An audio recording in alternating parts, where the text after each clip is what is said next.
Hello friends, welcome to Bhanu சரசுவையடிசல். வாங்க இன்றைக்கி சவுத் இண்டியன் ஸ்டைலில் ஸ்மால் ஆனியன் சட்னி எப்படி பண்ணுறதுன்னு பார்க்கலாம். சின்ன வெங்காயத்தை நான் ஒழிச்சு கழுவி எடுத்து வச்சுருக்கிறேன். இது கடுகு உளுத்தம்பருப்பு தாளிக்க எடுத்து வச்சுருக்கிறேன்.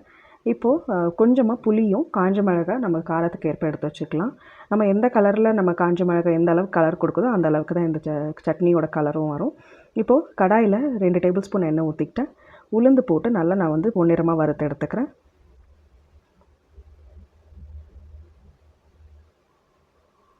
இது நல்லா பொன்னிறமாக வறுத்து எடுத்ததும் உளுந்து வந்து நம்மளுக்கு தீய விடாமல் நம்ம பொன்னிறமாக எடுத்துக்கலாம்.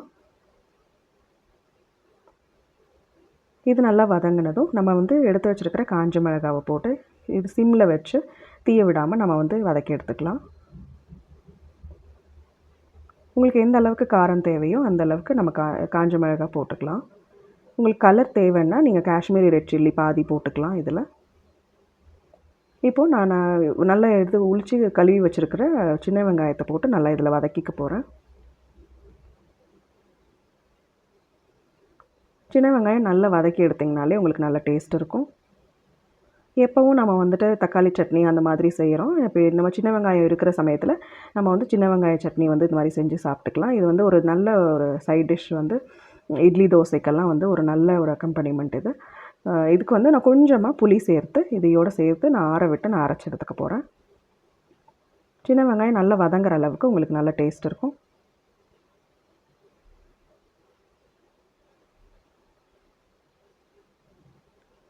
நல்லா பொன்னிறமாக நல்லா டிரான்ஸ்லூசண்ட்டாக இருக்கிற அளவுக்கு நம்ம வதக்கி எடுத்துக்குவோம்.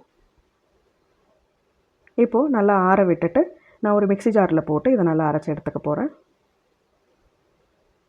கொஞ்சம் உப்பு போட்டுக்கலாம், தேவைக்கேற்ப உப்பு போட்டுக்கலாம். பாருங்கள், அரைச்சி எடுத்தது இந்த மாதிரி இருக்கும். இதுக்கு ஒரு தாளிப்பு கொடுத்துடலாம்.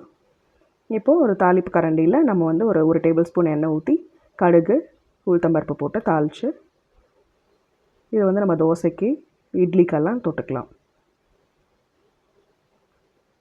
கொஞ்சமாக கருவேப்பிலையும் போட்டு தாளிச்சிக்கலாம்.